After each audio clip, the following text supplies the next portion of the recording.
হরিশের বউ হরিশকে ওষুধ করেছে। হরিশ ত্যাগের পথে যাবে এ তার স্ত্রীর মনঃপূত নয়। ওষুধের ফল হলো এই, হরিশ পাগল হয়ে গেল। তার জন্যে তার উপর মার অপার করুণা।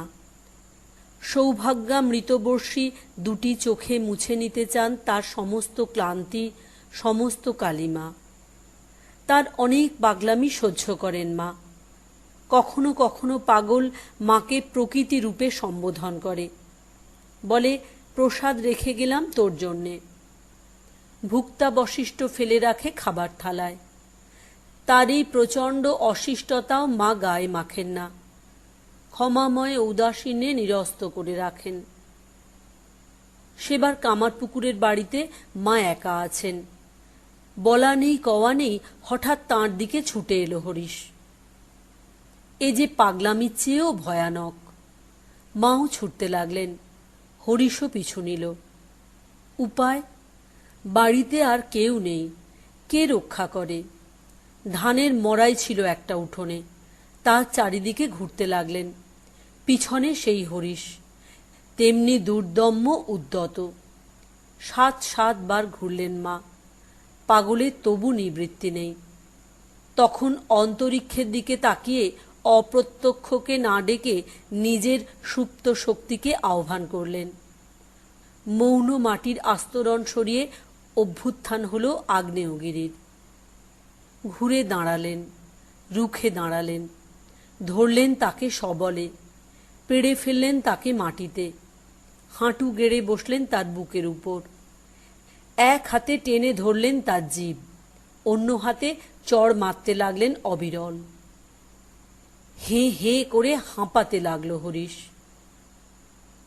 হয়ে গেল বুঝি, ছেড়ে দিলেন শেষকালে। হয়ে যায়নি, কিন্তু তোরে গেছে। কেউ তোরে মন্ত্রে, কেউ তোরে মারে, প্রহারও মার উপহার।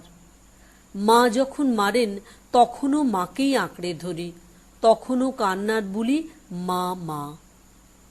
মানুষ করে আম্বা, ঘটান জগদম্বা। হরিশের পাগলামি সেরে গেল, পালিয়ে গেল বৃন্দাবন। আচ্ছা মা, তখন কি আপনি বগলা মূর্তি ধরেছিলেন? জিজ্ঞেস করল ভক্তদল। কে জানে বাপু, তখন আমাতে আমি ছিলুমনি। কি জানি আমি তখন কে? কেন ভাবছ সকল মেয়ের মধ্যেই রয়েছে এই গুচ্ছকালী, এই সাট্টহাসা বগলা মূর্তি? বাইরে দেখছ লাবণ্য বাড়ি ভরিতা মেঘশ্রেণী, কিন্তু অন্তরে আগ্নেয়ী বিদ্যুন্মালা। শুধু মধুমতি লক্ষ্মী নয়, জ্বালামালিনী কালী। শুধু লাস্যের লীলাকমল নয়, বৈরীমর্দনের আয়ুধ বজ্র।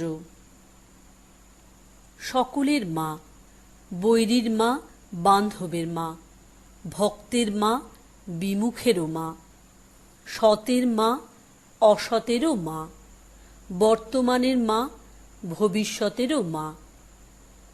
যে উপেক্ষা করে তারও মা, যে অপেক্ষা করে তারও মা। একটি মায়ের একটি মাত্র সন্তান, সন্ন্যাস নিয়ে গৃহত্যাগ করেছে, গৃহ শ্মশান হয়ে গেছে, তাই পুত্রহারা মা এসেছে শ্মশানবাসিনীর কাছে।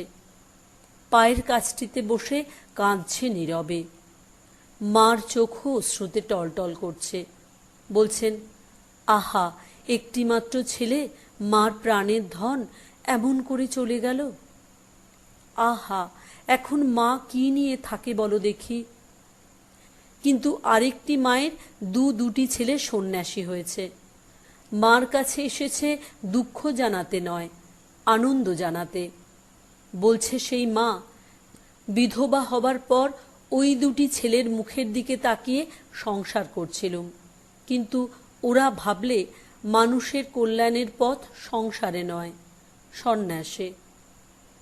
ওরা যদি পরম কল্যাণের পথ তেমনি করে দেখে থাকে, আমি তাতে বাধা দেব কেন? সে তো গৌরবের কথা। সত্যি কি আছে এই সংসারে? মার চোখ জল জল করে উঠল। মায়ের আনন্দে আনন্দ প্রকাশ করলেন। বললেন, ঠিক বলেছ মা, সন্তান যদি পরম কল্যাণের পথ খুঁজে পায়, তাতে মার আনন্দ ছাড়া দুঃখ কোথায়?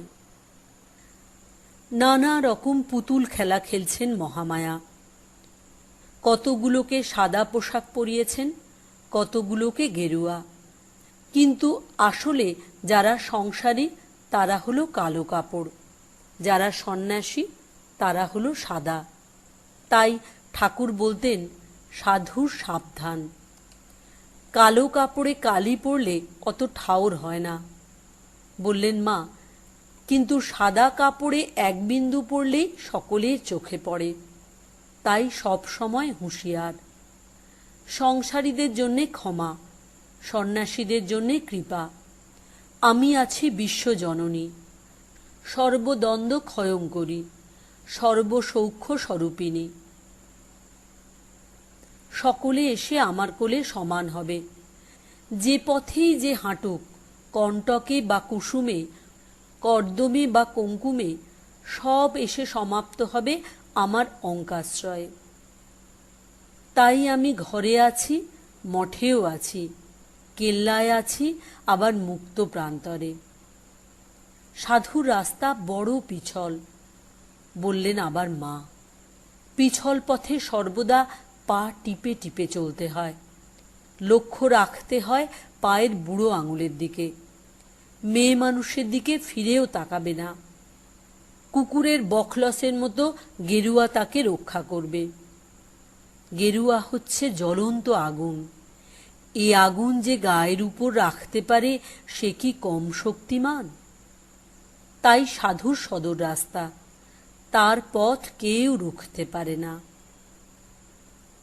এক ওড়িয়া সাধু এসেছে কামারপুকুরে। তার প্রতি মার কি প্রাণঢালা সেবা।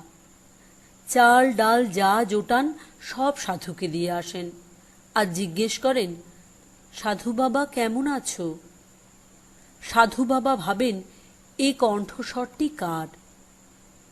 যার জন্যে সাধনা করছি সে যখন কাছে এসে কথা কইবে, তখন কেমন শোনাবে তার কলকণ্ঠ? সাধু বাবার মাথা গুঁজবার একটু জায়গা দরকার। কাঠকুটো জোগাড় করে একখানি কুঁড়ে ঘর তুলে দেবে গাঁয়ের লোকেরা। কিন্তু তুলবে কি? যা আকাশ ভরে মেঘ করে রোজ, এই বুঝি বৃষ্টি এসে গেল। হাওয়া উড়ে উড়িয়ে নিল বুঝি খড়পাতার আস্তানাটুকু। ঠাকুর, রাখো গো রাখো, হাত জোড় করে প্রার্থনা করেন মা। ঘরখানি আগে খাড়া হতে দাও। আগে হয়ে যাক কুঁড়েটুকু, তারপর যত পারো ঢেলো। ঠাকুর শুনলেন মনের কথাটুকু। কুঁড়ে ঘর তৈরি হলো সাধুর। শুধু মাথা গুঁজবার ঠাঁই নয়, দেহ রাখবার ঠাঁই। কদিন পরেই ওই ঘরে দেহ রাখলেন সাধু বাবা। সাধু সন্ন্যাসীকে ব্যঙ্গ করছে নলিনী। মা শুনতে পেয়ে তাকে তিরস্কার করে উঠলেন। বললেন, প্রণাম কর, শুচি শুদ্ধ হয়ে যা। যারা সৎ চিন্তা সৎ কর্মের আশ্রয় আছে, তাদের প্রতি শ্রদ্ধার ভাবটুকু আনতে পারলেও মন নির্মল হয়। রাধুকে বললেন, প্রণাম কর সাধু ভক্তদের। কে এক সংসারী কোন এক সন্ন্যাসীর সঙ্গে ঝগড়া করছে। শুনতে পেয়ে মা বললেন সেই সংসারীকে, এরকম কাজও করো না। সন্ন্যাসীর একটি কথায়, কথা কেন, একটি চিন্তায় মহা অনিষ্ট হয়ে যেতে পারে। এক সন্ন্যাসী ছেলে বসে আছে মার কাছে। একটি ভক্ত মেয়ে চলাফেরা করছে পাশ দিয়ে। হঠাৎ মেয়ের আঁচলের ডগাটা লাগলো সন্ন্যাসীর পিঠে। এ কি করলে? মা ধমকে উঠলেন।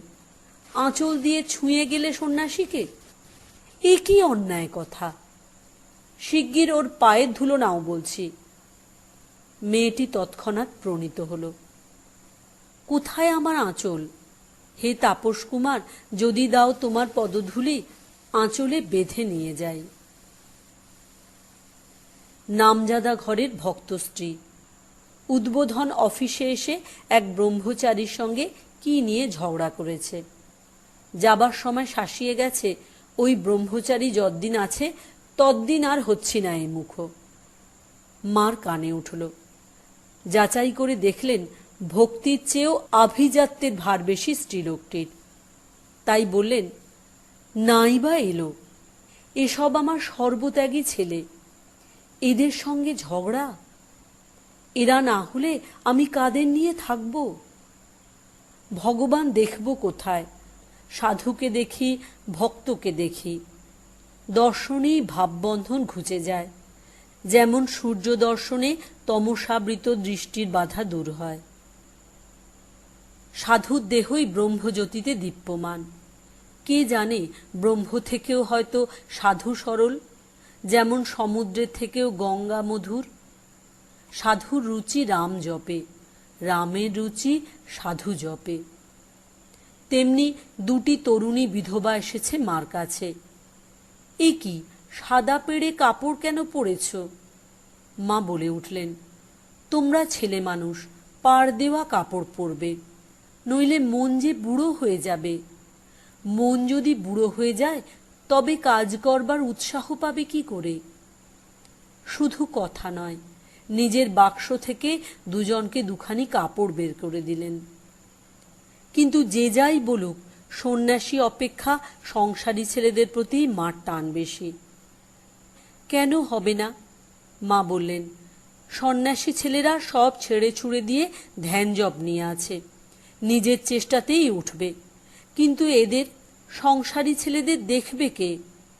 কচি অবলা ছেলের মতো সকলে আমার মুখের দিকে চেয়ে আছে। আমি ছাড়া ওদের আর কেউ নেই, কাজেই আমাকেই দেখতে হয়। চিরদিনের মতো সংঘ ছেড়ে চলে যাচ্ছে এক সন্ন্যাসী ছেলে। বোধ হয় উপরওয়ালার হুকুম, কোনো শাস্তির ব্যবস্থা। কিন্তু মাতা পুত্রের বিচ্ছেদ শাস্তির খবর রাখে না, সান্ত্বনা পায় না আইনের বিচারে। মা কাঁদছেন, ছেলে কাঁদছে। কেউ বুঝি চুপি চুপি এসে দেখে ফেলবে হঠাৎ। আঁচলে চোখ মুছলেন মা। ছেলেকে বললেন, কলঘরে গিয়ে চোখ ধুয়ে এসো। আবার দেখা হলো। এবার আর কান্না নয়। ছেলে প্রণাম করল মাকে। মা বললেন, যেন আমি সব সময় আছি তোমার কাছে কাছে। শাস্তি যে দেবার সে দিক, কিন্তু মা দেন শান্তি। বললেন, কোনো ভয় নেই, ছাড়া পেয়ে গেল, এবার হেসে লেচে কুঁদে লও। যতদূর দেখা যায় জানালায় দাঁড়িয়ে দাঁড়িয়ে দেখলেন ছেলেকে। চোখের আড়াল হলে আবার কাঁদতে বসলেন। সাঁড়াসাঁড়ির বানে পড়ে একটি ছেলে প্রায় প্রাণ হারাতে বসেছিল। ডাক্তার কাঞ্জিলাল তাকে বাঁচিয়ে দিয়েছে কোনো ক্রমে। জয়রামবাটিতে খবর এসেছে মার কাছে। মা তো ভেবে প্রায় দিশেহারা। কোথাকার কে ছেলে, তার জন্যে দুশ্চিন্তা। ঠাকুরকে তুলসী দিলেন, বললেন, আমার ছেলেকে ভালো রাখো। কলকাতায় চিঠি পাঠালেন, ছেলেকে বলো সেরে উঠে একবার যেন দেখা দিয়ে যায়। ভগবান যে আমাকে অহেতুক কৃপা করবেন, তাকে আমি কি দেব? শুধু দেব না, কেবল নেব, এ দীনতা অসহনীয়। তাই আমাকেও দিতে হবে। কিন্তু কি দিতে পারি? আমার সাধ্য কি? আমি দেব তাকে অহেতুক ভালোবাসা। অহেতুক ভালোবাসা কার উপর হতে পারে? শুধু মার উপর। তাই ভগবানকে মা রূপে প্রতিষ্ঠিত করে গেছেন ঠাকুর। আর এই মাই সারদা, সারভূতা, সংসার ঐক্যসারা। তাঁর অহেতুক কৃপা আর আমার অহেতুক ভালোবাসা। ফুলের সঙ্গে মিলল এসে সুগন্ধ, সত্যের সঙ্গে মিলল এসে সরলতা, ভাবের সঙ্গে মিলল এসে রূপের সুছন্দ। আরেক ছেলের মঠের উপর বিরাগ হয়েছে। বললে, মা, যদি অনুমতি দেন কিছুদিন বাইরে থেকে ঘুরে আসি। এখানে থেকে আমার মন বিগড়ে গেছে। বাইরে থেকে কিছুদিন ঘুরে এলে যদি ঠিক হয়। কোথায় যাবে? কাশী। সঙ্গে টাকা কড়ি কিছু আছে? না, গ্র্যান্ড ট্র্যাঙ্ক রোড ধরে হাঁটতে হাঁটতে চলে যাব। কার্তিক মাস, লোকে বলে জমের দোর খোলা। আমি মা, আমি কি করে বলি তুমি যাও, আবার বলছো হাতে টাকা কড়ি কিছু নেই। খিদে পেলে কে খেতে দেবে বাবা? আর পা উঠল না যেতে। নিজের কি কষ্ট তার কথা কে ভাবে, কিন্তু মা যে কষ্ট পাবেন তাই যেন সহনাতীত। সংসার থেকে নিষ্কৃতি পাবার জন্য এসেছে এক ছেলে। মা বললেন, ভগবান তোমাকে কতগুলো পোষ্যের ভার দিয়েছেন, তাদের তুমি ফেলে যাবে কি? তুমি ফেলে গেলে তাদের জন্যে আমাকেই তখন ভেবে মরতে হবে। তোমার সংসার ছাড়বার দরকার নেই, আমার সংসার মনে করে তুমি থাকো। কিন্তু সেই যে একটি কচি বউ নিয়ে এলো সেদিন অন্নপূর্ণার মা, তাকে মা অন্য কথা বলে দিলেন। অন্নপূর্ণার মা একজন স্ত্রী ভক্ত। বউটিকে নিয়ে এসেছে তার স্বামীকে যেন মা সন্ন্যাস সংকল্প থেকে নিরস্ত করেন। আপনি যদি অনুমতি না দেন, সাধ্য নেই সে সংসার ছাড়ে।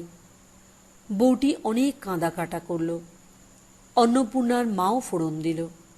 মা বললেন, আমি কি করে নিষেধ করব মা? ওর যে ভগবানের জন্যে ঠিক ঠিক অনুরাগ হয়েছে। বউটি তাকিয়ে রইল সজল চোখে।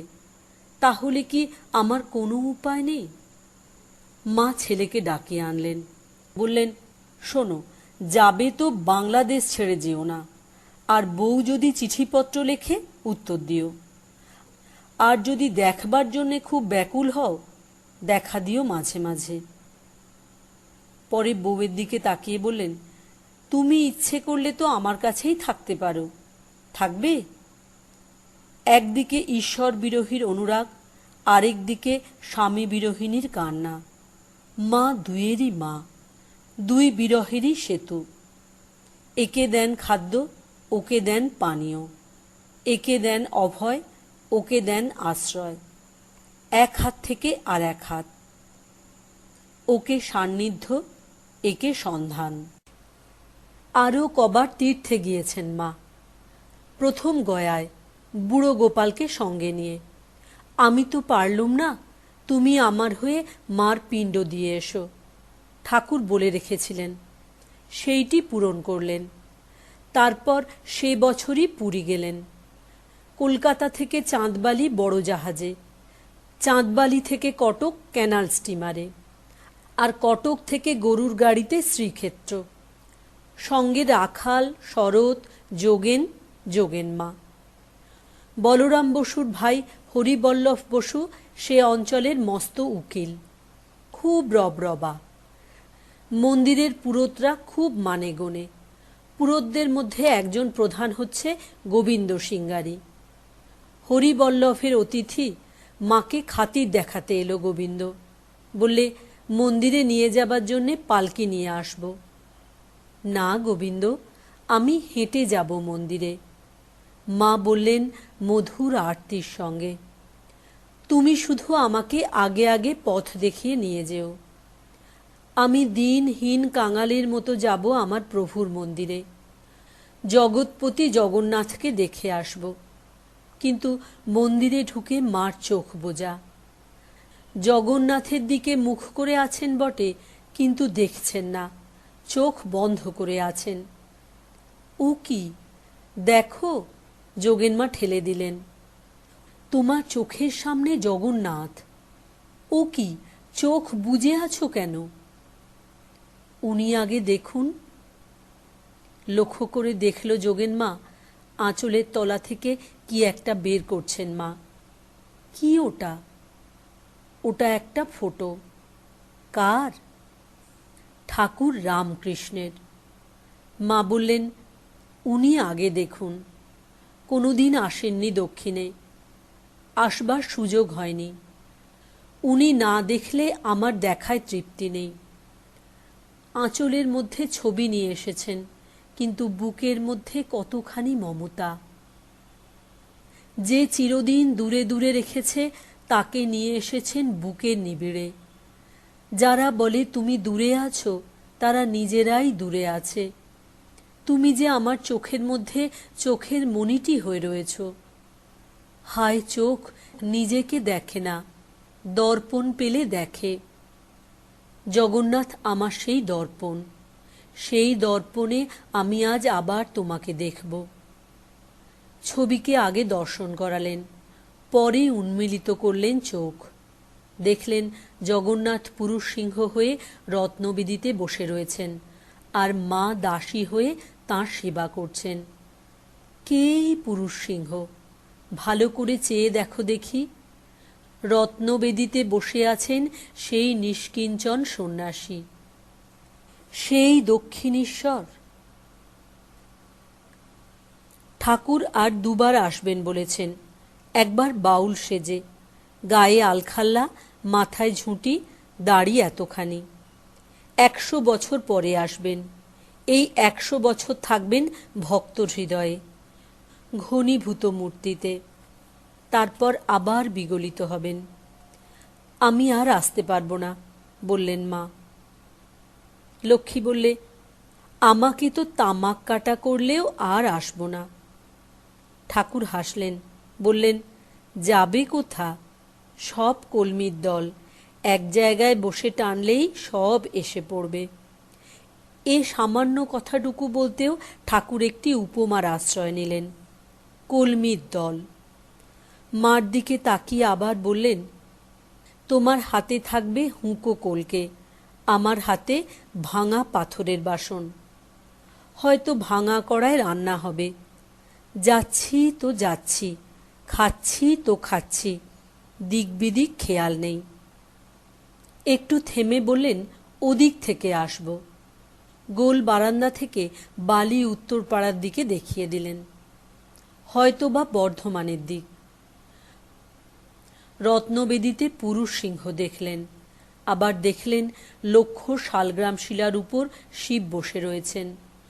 স্বর্গলোকে দেবদেব, মর্তলোকে সদাশিব, ভক্ত মধ্যে আশুতোষ, দীন মধ্যে দীননাথ। পুরী থেকে ফিরে কিছুকাল পরে মা ভাইয়েদের নিয়ে আবার যান কাশী বৃন্দাবন।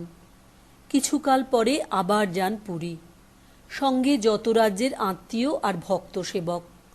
দলপতি প্রেমানন্দ ধুলো পায়ে রোজ যান জগন্নাথ দর্শনে। আবার দর্শনান্তে আঁচলের গ্রন্থিতে বেঁধে নেন রাধুকে। ভিড়ের মধ্যে সেনা হারায়। একবার অখণ্ড লোকে মহামায়া, আবার জীবলোকে মায়াবিনী। একবার রাধা, আরেকবার রাধু। মার পায়ে ফোঁড়া হয়েছে, তীব্র যন্ত্রণা।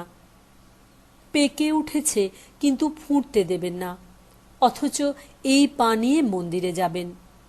ভিড়ের চাপে ব্যথা পাবেন, চিৎকার করে উঠবেন, অথচ চূড়ান্ত ব্যবস্থা করতে দেবেন না।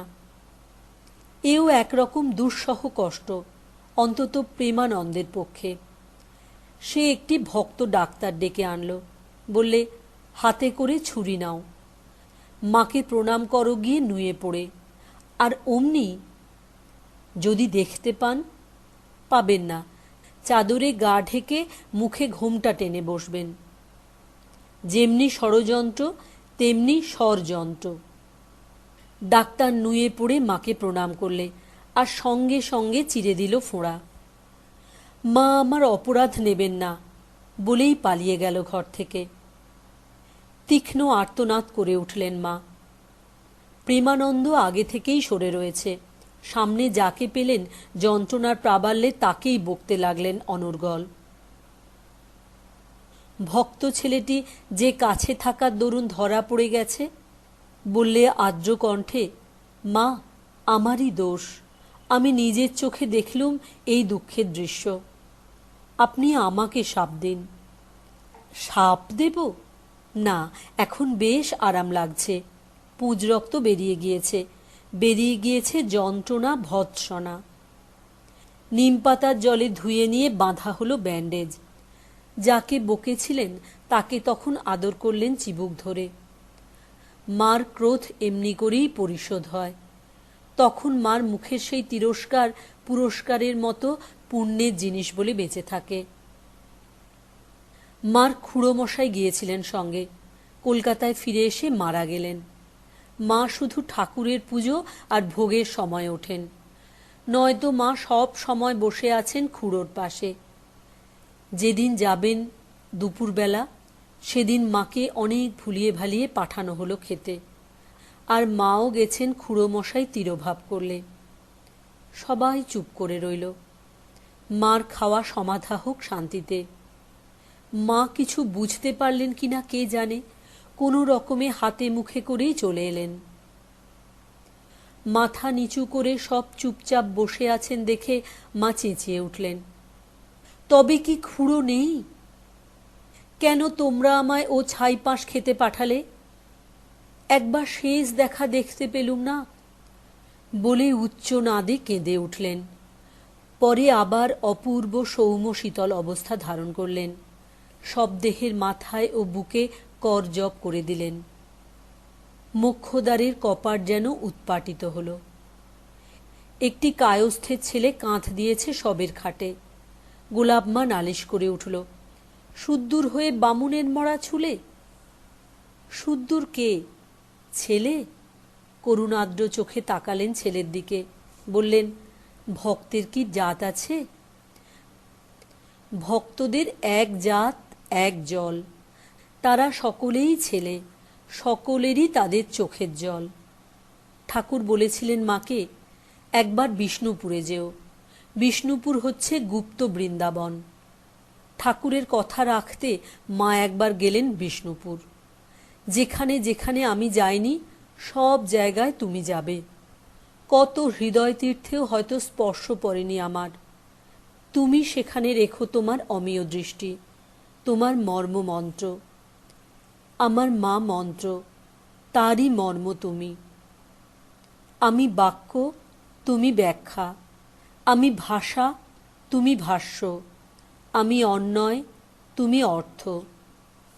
সকলকে তুমি নিমগ্ন করো তোমার অপরিচ্ছিন্ন সত্তায়। পুরী থেকে এসে গরুর গাড়িতে করে গেলেন তারকেশ্বর। তারপর মাহেশে যান মোটরে করে, রথরজ্জুতে টান দিয়ে আসেন। ঠাকুরকে একবার রথে চড়ানো হলো। মা বসে বসে অনিমেষ নয়নে তাকে দেখতে লাগলেন। তাকে কোনোদিন নিরানন্দে দেখিনি, এই কথাটি আবার প্রত্যক্ষ করলেন চোখের সামনে। রাস্তায় নিয়ে গিয়ে গঙ্গা পর্যন্ত টেনে আনা হলো। তারপর রথ উপরে তুললে। রাধু নলিনীকে নিয়ে মা টানলেন। ভক্ত মেয়েরাও হাত মেলালো। একটি আনন্দ চপলা কিশোরীর মতো হয়ে গেলেন মা। যখন রাস্তায় টানা হচ্ছিল, মা বললেন, সকলে তো আর জগন্নাথ যেতে পারে না। যারা এখানে থেকে ঠাকুরকে রথে দেখলে তাদেরও হবে। যেটুকু হবার তাই হবে। পুরীতে যখন দেখলেন এত লোক জগন্নাথ দর্শন করছে, তখন মা কাঁদলেন আনন্দে। আহা, এত লোক মুক্ত হয়ে যাবে। শেষে দেখেন মুক্তি কি এতই সোজা? শুধু যারা বাসনা শূন্য তারাই মুক্তি পাবে। তাদের সংখ্যা আর কটি? কোটিতে গোটিক মেলা ভার। চক্রের মতো সৃষ্টি চলছে। যে জন্মে মন বিতকাম, সেইটিই তার শেষ জন্ম। আমি লক্ষ জন্ম চাই, সে এক বলেছিল নরেন। ভয় কিসের? নরেন হলো রোদ্দুরের তলোয়ার, সপ্তর্ষি থেকে এসেছে। সে হলো প্রজ্বলন্ত জ্ঞানী। জ্ঞানীরা বা জন্ম নিতে ভয় কি? তাদের তো আর পাপ হয় না, তারা তো সমস্ত বন্ধনের বাইরে। ঠাকুর কি রথে উঠে বসলেন না নেমে বসলেন? পুরীতে প্রথম দিন যখন জগন্নাথ দর্শনে যান, ঠাকুরের পুজো একটু তাড়াতাড়ি সেরে নিয়েছিলেন মা। একটি ঘিয়ের টিনের উপর ঠাকুরের ছবি ঠেসান দিয়ে রেখে পুজো করেছিলেন। ঘরদোর তালা দেওয়া। মন্দির থেকে ফিরে এসে ঘর খুলে দেখেন ঠাকুরের ছবি নিচে নেমে বসেছে। সকলে মনে করলে চোর ঢুকেছিল। জিনিসপত্র নাড়াচাড়া করতে গিয়ে উপরের ফোঁটো নিচে নামিয়ে বসিয়েছে। কিন্তু চোর কোথায়? বাইরে থেকে ঘর বন্ধ, ভিতরে জিনিসের কোথাও এতটুকু নড়চড় হয়নি।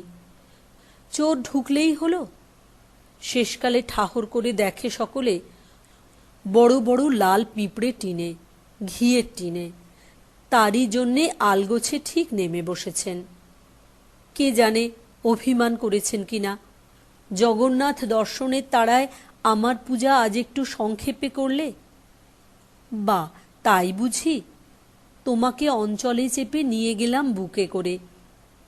ঘিয়ের টিনের উপর না দেখে তোমাকে দেখে এলাম রত্ন সিংহাসনে।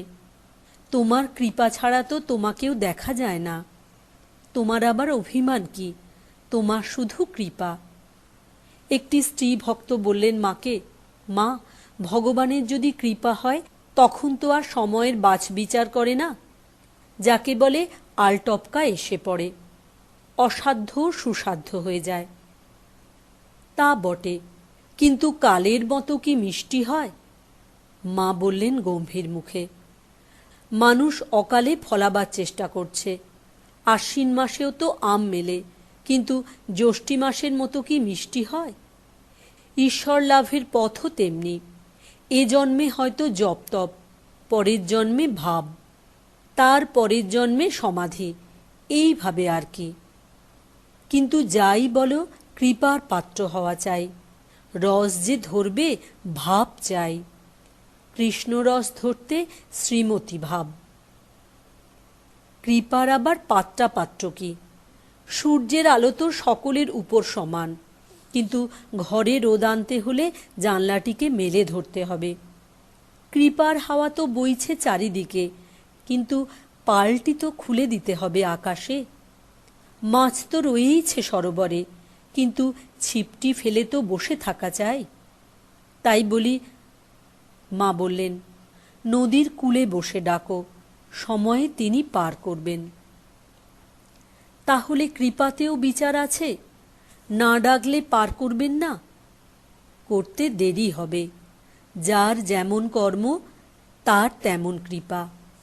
এই দেখো না, আমার অসুখ তখন যদি কেউ আসে দেখা পাবে না, তখন সে আসে কেন? বলবে ভাগ্য। আমি বলবো কর্ম। যার যেমন কর্ম তার তেমনি সুযোগ সুবিধে। কতবার করে আসছে, যাতায়াতে বহু খরচ, তবে যতবারই আসে ততবারই আমার অসুখ। আবার কেউ রাস্তা দিয়ে যাচ্ছে, দেখা পেল না চাইতেই। যার পারে যাবার সময় হবে সে দড়ি ছিঁড়ে আসবে, সাধ্য নেই তাকে কেউ বেঁধে রাখে। সে দড়ি ছিঁড়বে কি দিয়ে? শুধু কর্ম দিয়ে। কর্ম দিয়ে কর্মক্ষয়, কাঁটা দিয়ে কাঁটা তোলা, দড়ির সঙ্গে দড়ি ঘষে ঘষে আগুন করে বন্ধন পুড়িয়ে ফেলা। এই দেখো না, একটি ভক্ত ছেলে আমাকে দর্শন করে ঋষিকেশ গেল। আমাকে দেখেছে, এখন ঠাকুরকে দেখাও। আমি বললুম সময়ে দর্শন পাবে। এখন ঋষিকেশ গিয়েই চিঠি লিখেছে, কই দর্শন তো পেলাম না এখনো। ভাবখানা এই, যেহেতু সে ঋষিকেশ গিয়েছে, ঠাকুর তার জন্যে সেখানে এগিয়ে থাকবেন। সাধু হলে কি হয়, ভগবান ডাকতে হবে তো। সাধু হওয়া তো এই নয় যে সাধন ভজন আর করব না। ঈশ্বরকে না ডাকলে কি হয়, কি হবে? কিছুই হয় না। কত লোকই তো তাঁকে ডাকছে না, তার উপর তুমিও একজন না ডাকলে। তাতে তাঁর কি? তাঁর অনন্ত আছে, মাঝখান থেকে তুমিই একটা আনন্দের স্বাদ পেলে না, জানলে না কাকে বলে অমৃতের পিপাসা। তুমি বেশ আছো তো, তাই থাকো। তাঁর অমনি মায়া, তোমাকে তিনি ভুলিয়ে রেখেছেন। আশ্চর্য, এমন আপনজনকে তুমি ভুলতে দিলে।